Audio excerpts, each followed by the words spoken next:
Yes, class. Am I audible? Atif, Hamza, Hiba, Kulsum, and Sara, and Sneha. All right. So in the last class, we had stopped at self-induction. Induction is grouped into two categories. First is the self-induction, other one is the mutual induction. So induction was what? Induction basically means to induce EMF. Now, when the current increases, flux increases, and within the same coil, we get an induced EMF. So this process is known as self-induction. So yes, Kulsum, what was the formula of flux in terms of self-induction?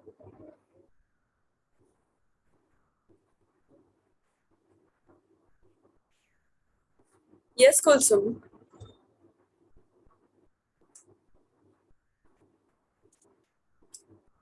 Formula of flux in terms of self-inductance.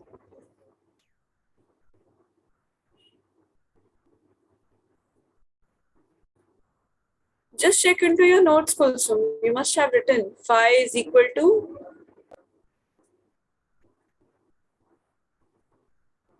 Yes, Hamza, it is Li. Phi is equal to Li, where L is what? L is the self-inductance. All right, that is the constant coefficient of self-induction, you can say, or we can also say it as self-inductance. This symbol, phi is equal to L. Therefore, formula of EMF becomes E is equal to minus L di over dt. This is the formula units we had seen and formula for a long coil also we had seen. And then questions also we have completed. Now, last topic from EMI is left. Let's just complete this topic, a very small topic, that is your mutual induction.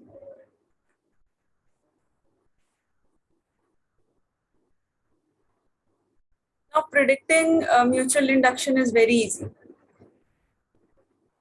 Once you have understood what is meant by self-induction. So mutual induction is very easy. Self-induction, what happened? Current increased, flux increased, and due to this change in flux, we got an induced EMF. And this everything happened in a single coil. Current also increased in this coil only, flux changed in this coil only. So EMF got induced in this coil. That's why we called it self, everything within itself. Now, mutual induction is what?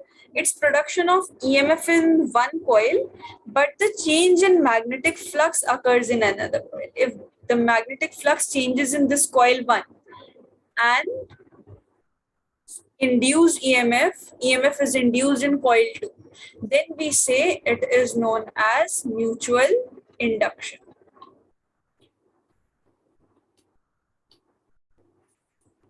See what is meant by mutual induction. Mutual induction, it is the phenomena of production of induced EMF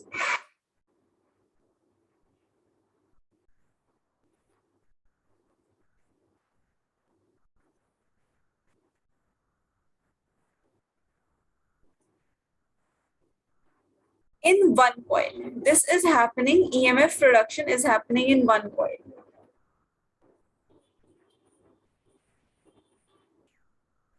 But why is this happening? Due to change in the flux in another coil. Due to change, or we can also say change of current, because flux is changing when we are changing the current. So due to change in current in the side coil, a neighboring coil.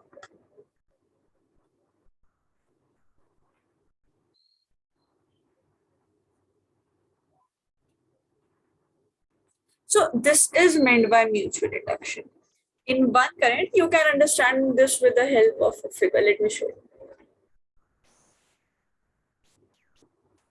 Josefa, where were you? I think last two classes you were not present, no? Josefa Ahmed? Have you seen the recorded lectures? If you need them, just let me know. See, in one coil, this is one coil. Fine. So in this, we have this coil, let's name this coil something, P. P is this coil. We have connected it to battery. Key is over there. Okay, just tell me the last lecture which you have attended, Josefa. Then I'll be able to send you. The last lecture which you have attended. In EMI, you were there, I remember. Or total EMI has been used. Just let me know. Then again, a center tap key. This key system that is there. This battery is here. Rheostat is connected to just change the current. Amount of current. All right, and this is a tapping key. Battery is here. This is battery. This is rheostat, and this is one coil. Then we have one more coil.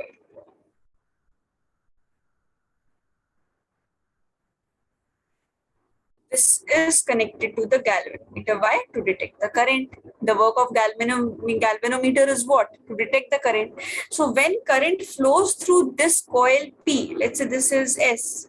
When the current flows through this coil P, it produces magnetic field, which will produce the magnetic flux. Current will change, magnetic flux will change. Now, if this current in this coil is varied, different amount using rheostat, if we vary this amount of current that is coming, so magnetic flux linked with this coil also changes, which induces an EMF.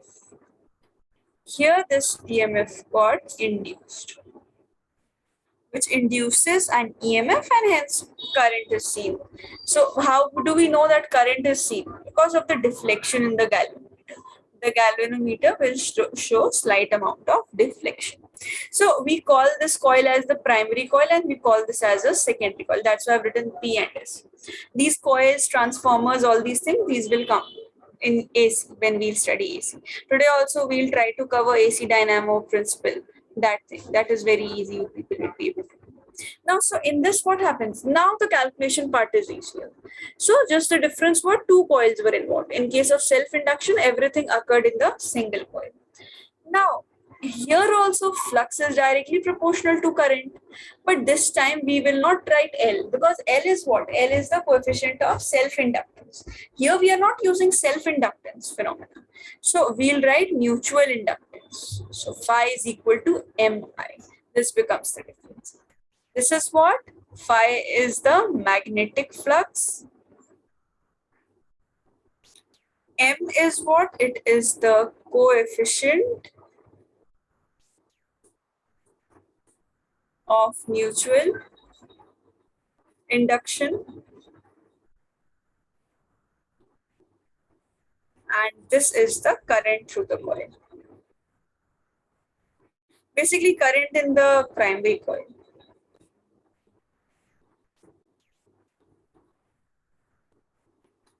Current in the primary coil. So phi is equal to Mi.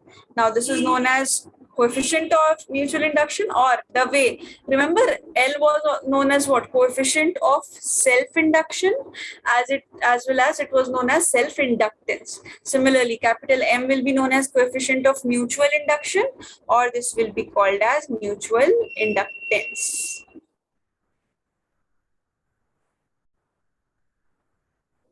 Mutual inductance. Fine. So here also we can modify our formula.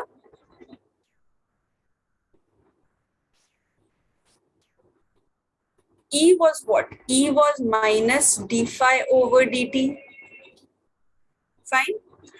So here also, instead of phi, phi is what now? Phi is equal to Mi now.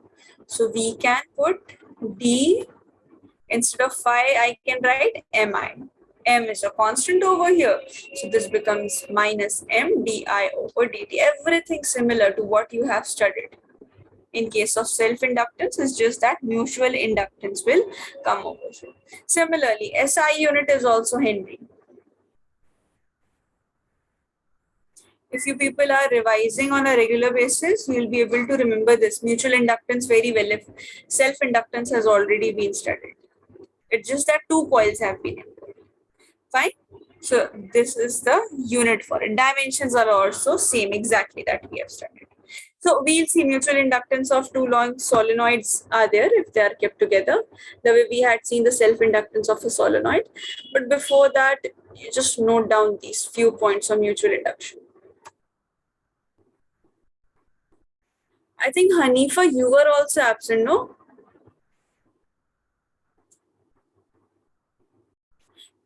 And Josefa, just let me know the last lecture that you've attended. Look into your notes. You must have written it. So Hanifa, you also let me know if you need the video lectures. Or just remind me on WhatsApp once. I'll say.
All right, yes. Now see, for mutual inductance of two long solenoids, we had a single solenoid when we were deriving the expression for self-inductance of a single solenoid.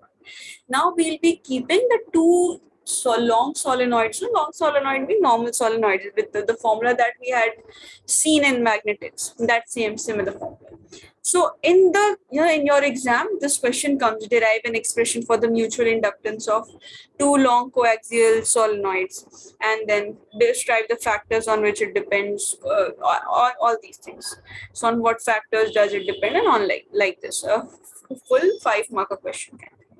So for mutual inductance of two long solenoid, as you can see in this figure that I've drawn, this is this first solenoid, and this blue one is another solenoid. Both are bound together basically. Now current I1 is what? I1 is the current that is flowing in the first one, yellow one. And I2 is the current that is flowing in this second one. Apart from this, we need radius also. Let's specify radius. R1 will be the radius of the first solenoid. This is the first one, this is the second one. So this will be the radius of first solenoid. R2 will be the radius of second solenoid. Fine. Length we are taking this. Length we are taking this. So L becomes what? Length of each solenoid.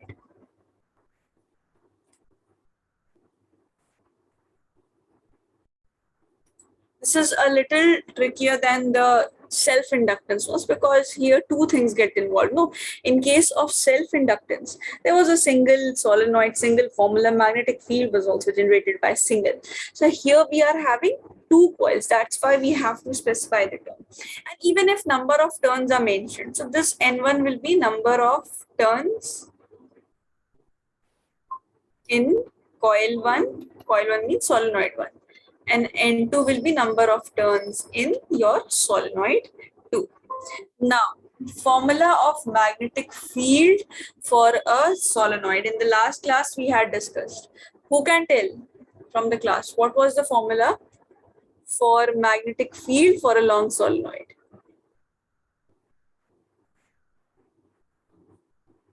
Mu0 and I. B is equal to, yes Atif? Mu0 and I. Mu naught Ni. Yes, perfect. So magnetic field formula for a long solenoid is B is equal to mu naught Ni. Fine. So now first we pass a time varying current I2 through the second coil, that blue one that I had shown you. So magnetic field set up here in the second coil will be mu naught N2 I2, current in the second one, number of turns of the second one, and the mu naught. Fine. And if you wish to write it in terms of number of turns, remember I told you in the last class as well. N is what? N is not the number of turns simply. It is number of turns divided by the length. Number of turns per unit length. So keep this in mind. Now, flux that is linked with the inner solenoid means the first one, because magnetic field is produced by this one. So magnetic field will be of the second one. Rest of the things, BA cos theta, BA we'll write, and let us also write N over here. So that becomes N1. Remember this formula, no? Phi is equal to BA, and if N number of turns are there, that becomes N times BA. That's what we are writing. But the magnetic field is because of the second one. That's what we had studied in case of mutual induction. That's what we are studying. In case of mutual induction, what happens? Production of induced EMF in one coil due to change in, what did we write? Current in the neighboring coil. So that's why magnetic field is considered of the neighboring coil. Now, mutual inductance is what? Phi is equal to Mi that we had seen. So let's put the value of B2 over here. That becomes mu naught N2 I2A into N1. Right? This is the formula for it. Now, mutual inductance of coil 1 with respect to coil 2. This becomes what? Phi 1 divided by I2. That's what we are calculating. By, see, this is what? This what I have written. This is the mutual inductance of coil 1. See, coil 1, we are talking everything about coil 1. But where has the current changed? Where is the change in magnetic field? Where is the change in magnetic flux? That has occurred in coil 2. So this is with respect to coil 2, that is M2. Now we just have to put in the values. So this becomes what? M12 will become mu naught. Capital N1 will be here. Capital N2. From here, A will be left. I2 will get cancelled. And in the denominator, we'll be having length, L, for mutual inductance, because number of turns we are writing. No, so the number of turns is what? Small n is number of turns per unit length. So we now consider the flux linked with the other coil, that is S2, that is due to current 1. If we talk about, we don't need to derive it, you can similarly write it. See, if we are writing mutual inductance in coil 2 with respect to 1, so what will it be? It will be the change in flux that is occurring in the second one, but it is occurring in the change in current if what? Change in current in the first one. So this becomes simply mu naught N1 N2 A divided by N. See, once you solve it, you will get it similar. Why did we write in this way? This is the total flux link. Magnetic, this mutual inductance in coil 2 with respect to 1, and this was mutual inductance in coil 1 with respect to 2. Both the formulas are same definitely. And even if you want to write it, so you can even say it like this. M21 is actually equal to M12. You can say, and if you say this is equal to M, so formula of M will become mu naught N1 N2A divided by N, because both are same. But remember, whichever is asked, you have to specify it, especially for your subjective, these 12th board exams. Examiner will see these points, whether phi 2 is written up, phi 1 is written, I1 is written, I2 is written, whatever is mentioned. Also, if you want to write it in terms of small n, no. Small n is what? Capital N divided by L. So capital N will be equal to N into L. So from there, this will be equal to mu naught N1 into area into length. Area of cross section, L is the length. Or this can, if you wish to write the area, then it can be written as whatever given, mu naught N1 N2. For the first one, it will be pi r1 square L. For the second one, it will be pi r2 square. These are the formulas. So quickly note it down. We'll just see questions on mutual inductance.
One more thing, class. One thing that is known as a coefficient of coupling.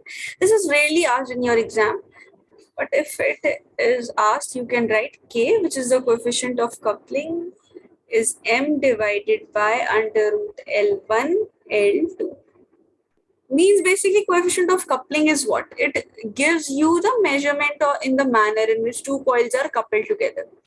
Like L1 and L2 are what? These are self-inductances of two coils. Two coils are there. So L1 is the self-inductance of this coil, L2 is the self-inductance of this coil, and the mutual inductance of these coil is given by M. And this constant, this is known as coefficient of coupling. So again, I'm asking you, if this is asked, this will be asked in your 1 markers, or if this will be asked together with the above derivation. Mutual induction derivation comes and self-inductions also. Let's practice certain questions.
Try this question.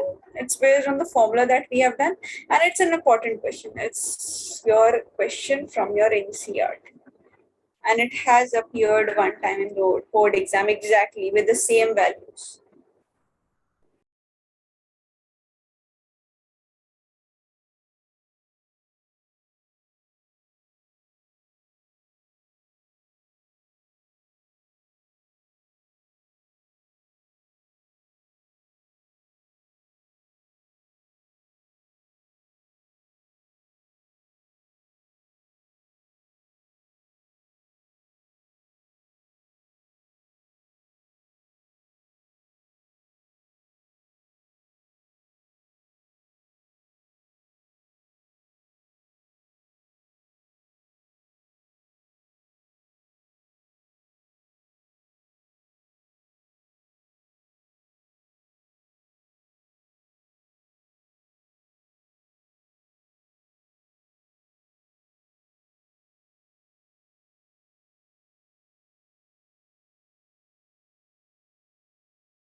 Yes, Akifa. Correct answer. So only Akifa has submitted. Okay, let's discuss it now. See, solenoid of length 50 centimeter with 20 turns per centimeter. Length is 50 centimeter, no? So length will be 0.5 meters. Total number of turns in that outer solenoid, this will become what? 20 means we have to find out N1. N1 will be small n1 into capital L. So number of turns are what? 20 into 50. This will be 1000. Fine. Now area of cross section of this is given as 40 centimeter square. So we have to convert this also A1. So this is 40 centimeter square. This will be 40 into 10 to the power minus 4 meter square. L we know, N1 we know, A1 we know. Similarly, N2. N2 will be what? N2 will be N small n2 into L. This will be 25 into, this is length is same 50. So because we are not converting this, because you know this centimeter and this centimeter, number of turns per centimeter will get cancelled. So even if you convert it, answer will be the same. So this becomes what? 125 and 10 because of this 50. No? And area is what? 25 centimeter square. So area becomes 25 centimeter square, which is 25 into 10 to the power minus 4 meters square. Now you have all the values, N1, N2, A1, A2, L, everything is here. Now we have to find out what? We have to find out mutual inductance of the system. So this is the formula that we have studied. M is equal to what? Mu naught N1 N2 A divided by L. Now the question comes whether to put A1 or to put A2. So see, whenever we have to determine the mutual inductance, if this is a coil with a greater radius, and this is a coil with shorter radius. So what will happen? Mutual induction will occur only in this region. Mutual induction will not occur in the above region. So we'll consider the area that is lesser, means it will be A2 in this case. Now if you put the formula, mu naught is 4 pi into 10 to the power 7, minus 7, sorry. This is 10 to the power 3, this is 1250. And what? A2 is 25 into 10 to the power minus 4 divided by length is what? 0.5 meters. So when you solve this, you will get the answer as Hamza 7.85 into 10 to the power minus 3. Correct answer. So both of you are right. Akif and Hamza. This will be 7.85 milli. If I note this down, then we'll start with alternating current.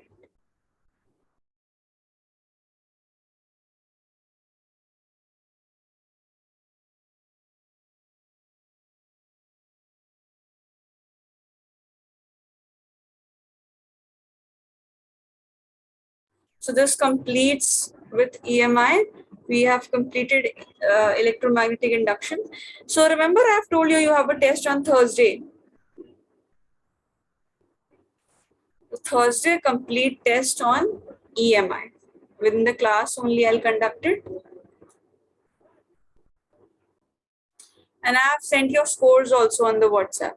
So whoever has submitted the sheet and has not received the score, just let me know. And Hiba and Hamza, you both stay after the class.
Done?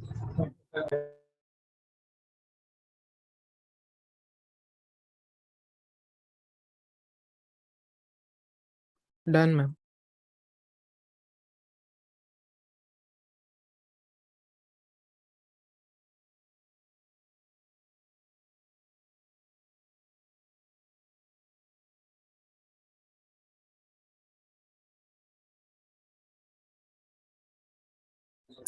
Now C class, alternating current. This is your chapter number 7 of NCRT.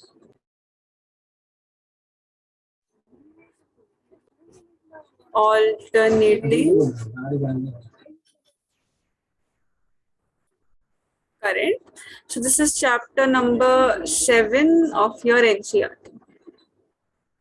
You have EM waves. One chapter that is left is EM waves, and then after that your first book will be over. And once your first book gets over, then you will be having revision classes and lots of tests of book 1. So start revising from electrostatics. I'll be taking your tests and I'll be telling you beforehand. Whenever we are having those tests, I'll tell you before only. So now alternating current. What is meant by alternating current and what is the difference between a direct current? So the current that you have constantly been studying till now, the current that we use, that is your direct current. See,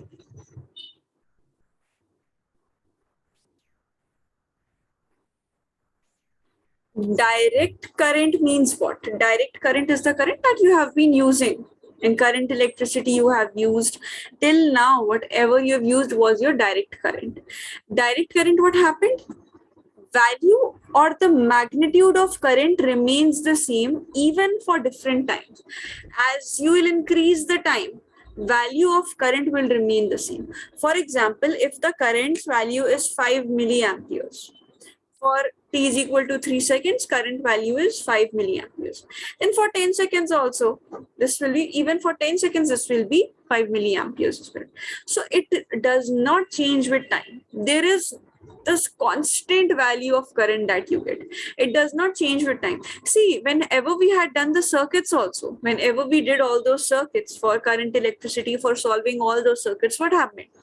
If the value of I in a certain circuit within a certain resistor was, let's say, 3 amperes, so value of current through that entire circuit, I'm not talking about parallel or series combination right now, I'm talking about the whenever we have the R equivalent with us, we have summed it up together, so value of current remained the same. It didn't happen that at a certain point of wire you had the value of current different, and then at a certain point of wire the value of current changed.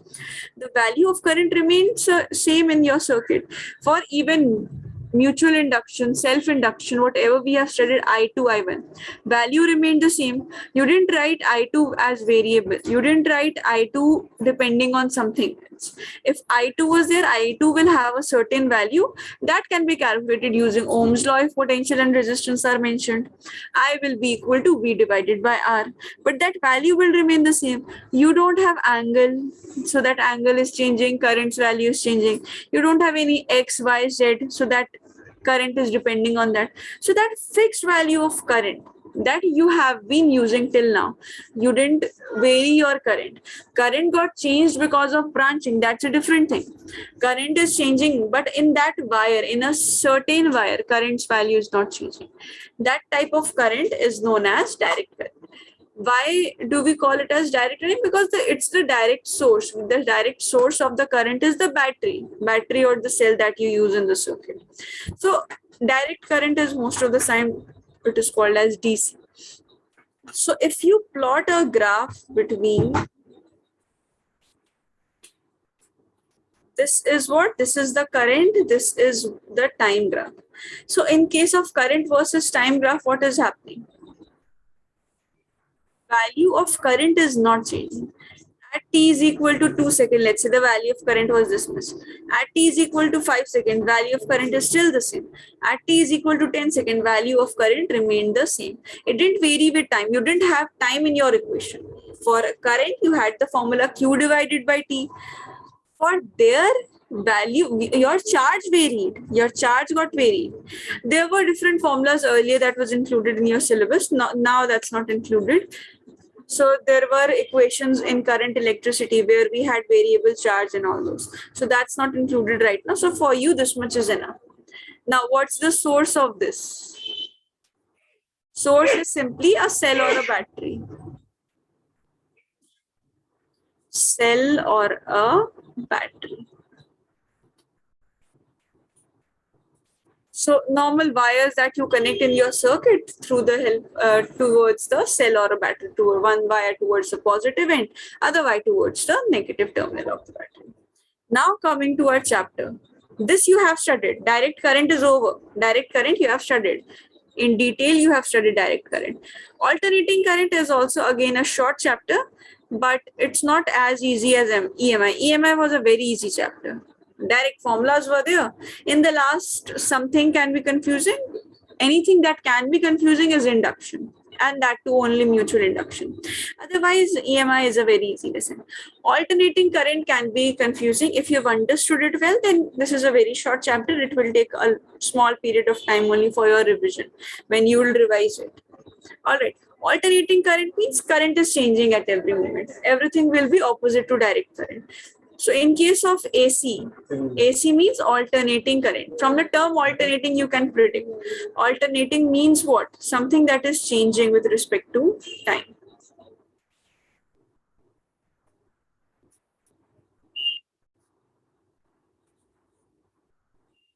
So this is time, this is current. So this is the graph that you will get. How this will be the graph? See, at this time, the value of current is this. At this moment of time, see, the value of current increased.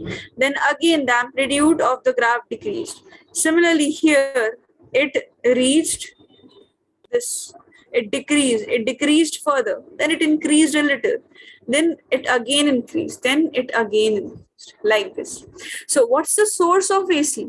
If AC is not from your cell, not from your battery, and we are also not using it, then there has to be certain device from which alternating current is developed, where current is variable. Current is depending either on some variable like angle, some X, some Y, some Z that we'll study. So what is that? That source is basically dynamo, or AC dynamo we call, AC generator we call. Source is AC dynamo or generator. AC generator. So you have this AC generator theoretical questions come. Write the principle of AC generator, to show the construction of AC generator. Remember when we were doing magnetics, we did moving coil galvanometer. There we had seen the construction of moving coil galvanometer. We had seen the working of it, the principle of it. So if the question comes long in your long answer questions, full question will come out. A full complete question comes through it. So you have to write everything. You have to explain with the help of diagrams even. The figures that is given, it's given in your NCERT as well. That's the same diagram that we have drawn. You can look into your notes as well. For alternating current also, AC generator or dynamo, this can. But it's basic. It's very basic. You will be able to do, but you have to revise it once at least. And please be prepared. Just mutual induction, you have to revise. Rest of the things were already covered from EMI. So even if you are finding it difficult, I'll not give questions from mutual induction. But you have this time. Your test will be on Thursday. So be prepared with the test and don't escape the test. All those students who were not there, like I think Akifa, you were there in EMI, no? EMI you have covered? Atif was there, Hamza is regular. Hanifa, yours is also missed. Hibba is regular. Huzaifa, your classes got missed. Krishna, Kulsum, Sarasni. Rest of them have attended. Fine. So others also try to see the video lectures I'll send you and try to attend the test. At least have the question paper with you, the students who have missed this lesson. It's a very short lesson. It's a very easy scoring lesson. If you miss EMI from the first book, then it will be difficult for you to increase your marks. EMI direct questions are asked from EMI. Magnetics can be difficult. Your electrostatics is difficult. These are huge topics. But your chapter number 5, chapter number 6, these are very easy. Even your chapter number 8, EM waves, all these are very scoring. Then other scoring questions are from your second book. The second book is totally scoring book. If you leave optics requires concept and knowledge. Other topics like your modern physics, semiconductors, these help to boost the marks so much. So please focus on these lessons. Like AC can be tough. Certain topics are there in AC that can be tough, but it's a short lesson. If the syllabus is reduced, then it takes lesser time to revise it. So that's why I'm saying. But EMI, chapter number 5, that is your magnetism and matter, EM waves, dual nature of matter, atoms, nuclei, and the last lesson, that is semiconductors. These are very scoring. Tough lessons include your electric charges and field, electric potential and capacitance, current, electricity. Certain circuits can be confusing. Then magnetic effects of electric current, that is your moving charges and magnetism, chapter number till chapter number 4. First 4 chapters are tough. Then your optics. In optics also specifically ray optics. But if you are revising, then these portions are also easy. Everything is divided by variables. Now, talking about AC generator.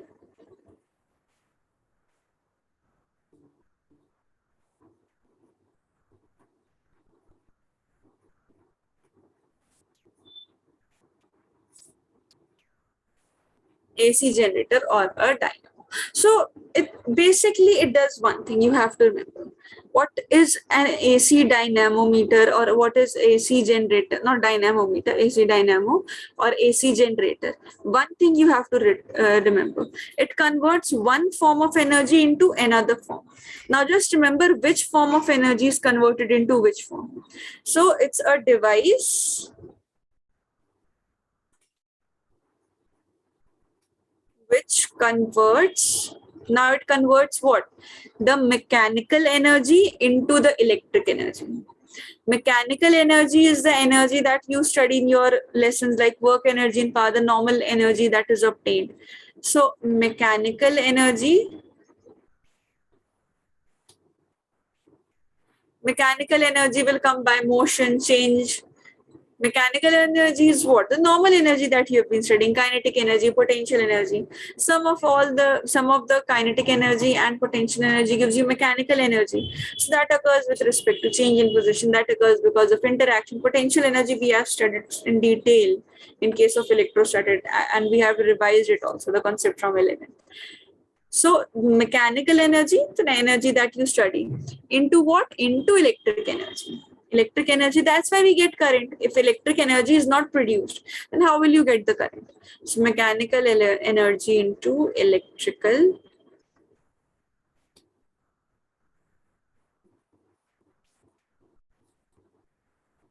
energy. So it's a device which converts mechanical energy into electrical energy. Now the principle of AC generator. Principle of AC generator you all have studied till now. Principle of AC generator is the lesson that has been ended right now. EMI, it is based on electromagnetic induction. I'll write the principle as well. What was EMI? Faraday's laws of EMI. We have studied it. Current increase, magnetic flux change. Because of magnetic flux, EMF was induced. This was the whole lesson that we were just learning. And then we had summarized it into inductance. Before that also we had electric EMF is what it is, rate of change of magnetic flux. We had started the lesson from this concept only, that EMF is what? Induced EMF is directly proportional to rate of change of magnetic flux. That negative sign was given by Lenz's law, it's a different thing. But before Lenz's law we had seen what? Electric flux, EMF, induced EMF was rate of change of electric flux. So that only, that's the principle of it. It's the principle. So it is based on electromagnetic induction, EMI. So in this also, how it is based? Whenever, I'll write it down. So whenever Basically, principle is this you can explain it in your own words as well. So whenever magnetic flux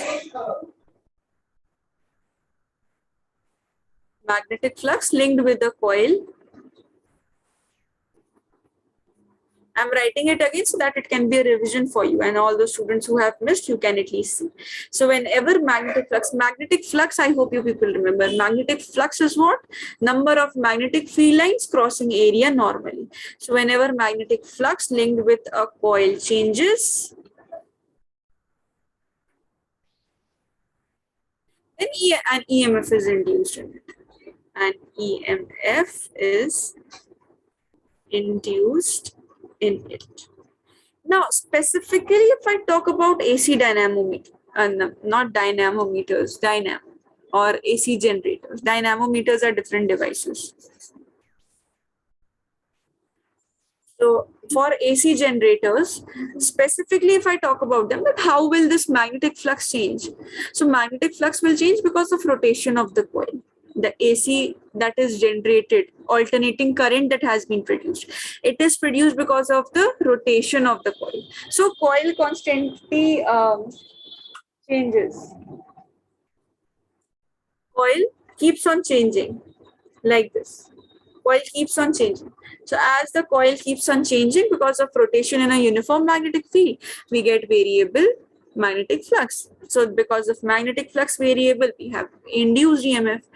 That's what we had seen. Whenever magnetic flux changes, then only EMF is induced. If magnetic flux is constant, then there is no EMF induced, because EMF's formula was also minus d phi by d. So that's why I'm saying, students who have missed EMI, please just at least let me know where you people have seen, or if you wish, I can upload all the recordings of EMI.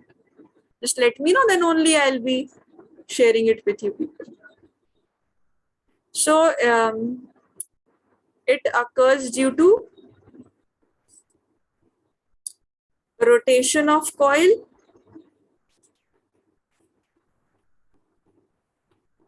in uniform magnetic field.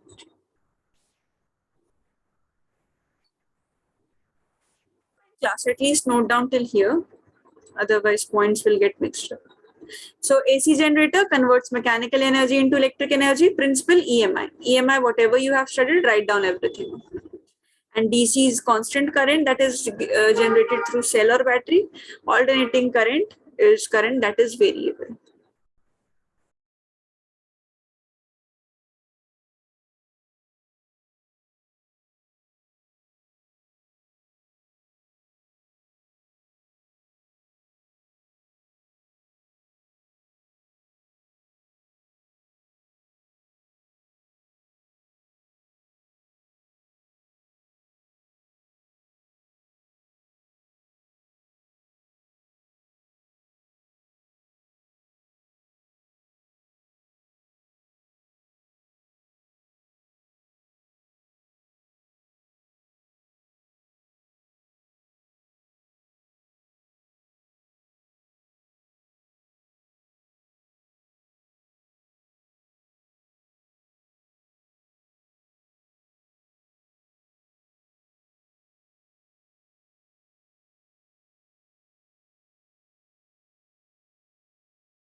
Now see, let's see the construction. I hope you people have written the principle.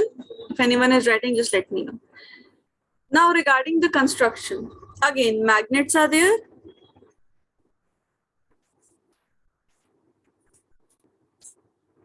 Like this, let's say North Pole is there, and here you will have South Pole.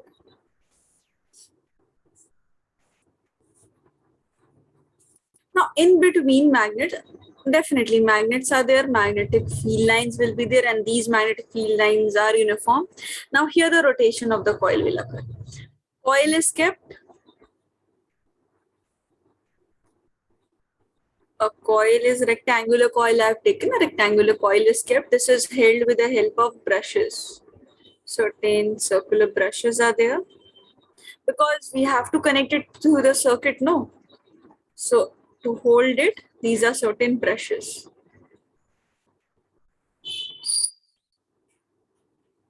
On this axis, this coil is going to revolve. Not revolve, rotate. And here, now here a circuit is connected, means a resistor is connected. Basically, we call it as the load. The resistance is there, we call it as the load, right? And these are the magnetic fields.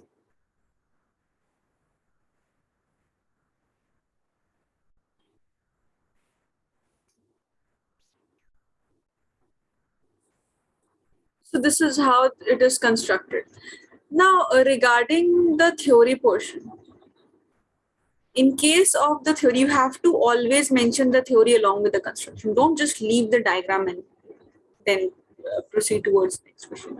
Whenever construction is given, you have to write the principle and the theory. That is mandatory because many a time in the marking scheme, you know, there are certain marks for it, like half a score for writing the principle and it. So it can happen that you may lose your marks. So certain terms I'm specifying. N is what? Number of turns. Number of turns in coil. A is the area of each turn. Here we don't have the cross section, so area of each turn. Coil is there, and area of each turn. P is the magnetic field. Till here all the terms are known to you people. Now one additional term, omega. Omega in class 11th you must have used in terms for the usage of angular velocity. Angular displacement is what? This is angular displacement when an arc of motion is made. So the rate of change of this angular displacement with respect to time, this is known as angular velocity. So this is the angular velocity of the coil.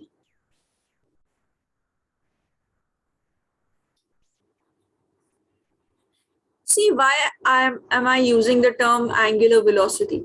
Because this coil is moving. Coil is moving, so there will be certain velocity associated with this coil. But this coil is rotating. So what's the rotational analog of velocity?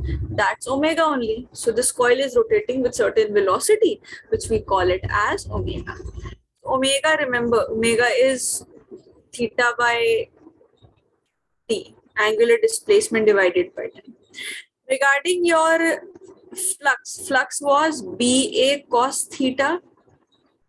And here we cannot neglect cos theta. Every time we used to write cos theta, we used to write phi as BA because most of the times it happened that magnetic flux, magnetic field and the angle between the area vector both were parallel to each other. So angle was 0 degrees. So we could omit it and we could write it as BA. Now the angle is changing continuously, angle is changing, and obviously continuously the angle is changing. That's why we are having different values of current and we are getting alternating current. That's why we have all this AC generator. So cos theta cannot be neglected over here. Now from here, if you write the value of theta will be what? Omega t. This will be used a lot in this lesson. Cos omega t, you will use it often.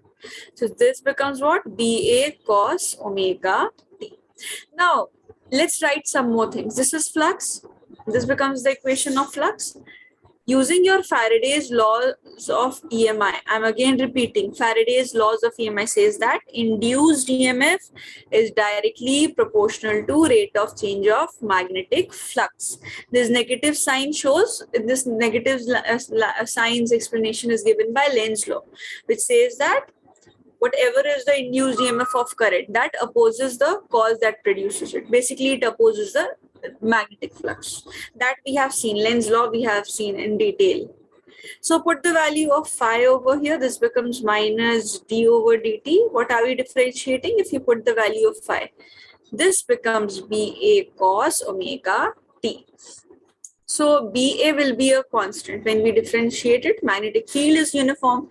Area of the coil will not change. Definitely cos omega t will change. So EMF will be minus BA will be left. And you have to differentiate cos omega t over d. See, when we differentiate cos theta, we get minus sine theta. So here also when we differentiate this, minus BA is over here. You will be having minus omega sine omega t. Right? Remember when we were discussing differentiation as well, we got to know that whatever is the constant term comes out. Here angular velocity is also constant. Only t is variable, time is variable, angle is variable. Angle we have substituted it with omega t. So in this case, omega is a constant term. So that's why we multiply omega first, then write sine omega t. Always remember this. Even if you have it for cos omega t, sine will come, not talking about the sine, omega first will come, then you will write cos omega t. For if you have to write it, you think your answer is in terms of sine. Here, like here, cos gave you sine and sine omega t is here. So that becomes omega sine omega t. All these things are usually discussed in 11th standard. So if you people have confusion in this, then ask me directly, because I'm assuming that most of you are aware of this. For those who are not aware, I've repeated the fact that cos omega t means what? Omega is a constant. So constant comes out, and then whatever is left, cos omega t is left. And you differentiate by writing minus sine omega t. This is it. Remember this. For AC, this will be used a lot. This is what the whole lesson is based on. So here, what will be your EMF? It will become BA omega sine omega t. Are you noticing one thing? Initially, we had started with cos. In flux, cos came. Right now, we are left with what? We are left with sine. Cos is gone. We are left with sine. So this shows that EMF varies sinusoidally. So it's a sinusoidal variation. Sine theta means sinusoidal variation. And if you have to write the maximum value of EMF, see here sine omega t is what? Instead of writing sine theta, I have written it as omega t. So basically this whole term is playing the function of angle only. This term omega t right now over here is your angle. Omega is angular velocity, but something that comes associated with sine is what? That is your angle. So EMF will be for maximum value. If you want the maximum value will be BA omega. For that, the value of sine omega t has to be plus 1. Then only you will get the maximum value. This is the maximum value that is possible. Otherwise, you will get 0, or then you will start getting negative values. Fine. So E max is what? E max is BA omega. This is important. And one last thing that I'll tell you in this is the sinusoidal variation. Graph of our sinusoidal variation is the graph that we had seen initially. EMF versus time. So graph is in this manner. This is the graph of a sine. For cos, we start from here. For sine, we write it like this. So these things you have to remember. You have to remember where sine will come and where cos will come, because at the end it will be confusing whether it was E sine omega t, E cos omega t, because at certain places cos will be used, at certain places sine will be used. This is the maximum value, which was what? BA omega. This is 0. This is your time period, one time period. Time period if when one wave covers its journey. That is one in one wavelength. So this is basically your time period. This also you can remember. Fine, so I'm repeating just once I'm repeating, pay attention to the AC generator. Principle and all those things we have studied. Phi is equal to BA cos theta. Theta we are writing in terms of omega t. So phi becomes BA cos omega t. EMF is differentiation of phi.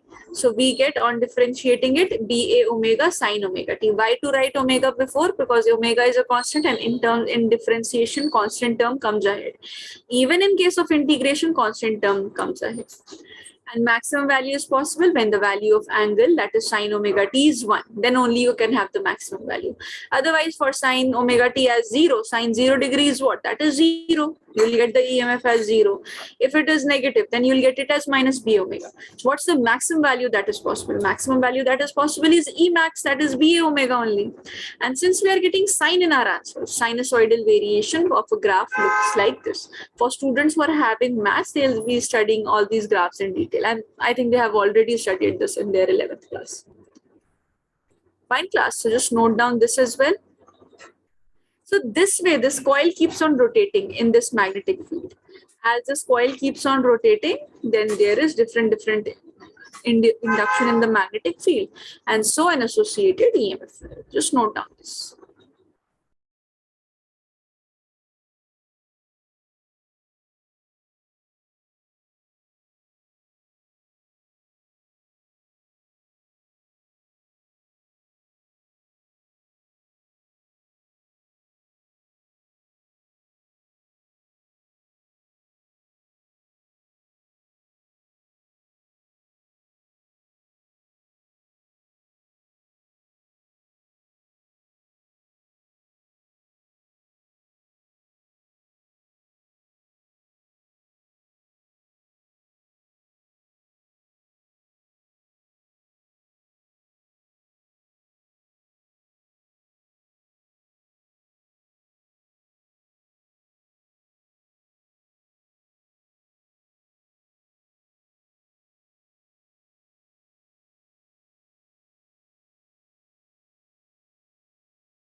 Done, ma'am.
Done, class?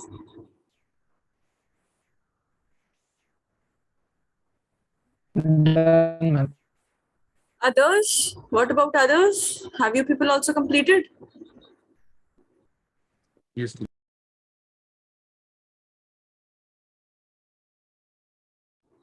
Fine, class. Rest of the things I'll continue in the next class, and I'll take the test as well. Hamza and Hiba, you both stay. Rest of you, please leave. We'll meet in the next class. All right? Okay, thank you. Thank you.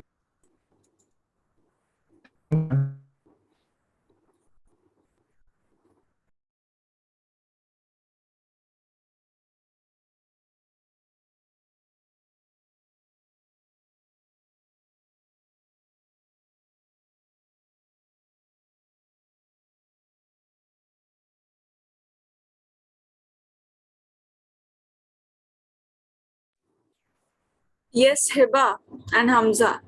From where have you copied your answers for the last exam? For the last test that we had?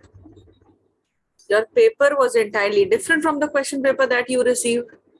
Have you both checked your scores? Completely different paper you had. Completely different answer. From where have you copied it? Both of you. When Hamza, you have attended just one single question, I believe. One question you have attended. 3 questions were hardly there. From them also, you both have just copied some other paper. This was not even given to you. Nor this was given. Infinitely straight wire was given. 5-marker question where you had committed error in writing the last part. From here, you just had to write 2 pi over here. And you had written 4 pi. So 1 mark got lost because of that. Rest of it, yes, Hamza, Hiba. What's the explanation? Then Hamza, from if you didn't copy, then why did you write these answers? Capacitance for a parallel plate capacitor. Your question paper was what?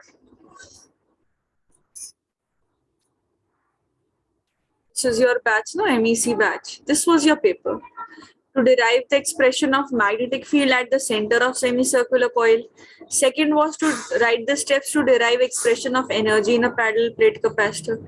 Last one is using Gauss theorem, derive expression of electric field for infinitely long wire. Hamza, there you have committed error in the last question. These 2 questions were out of nowhere. And same thing with Hiba. At least Hamza did 1 question correctly. Hiba, what explanation do you give of all these 3 questions?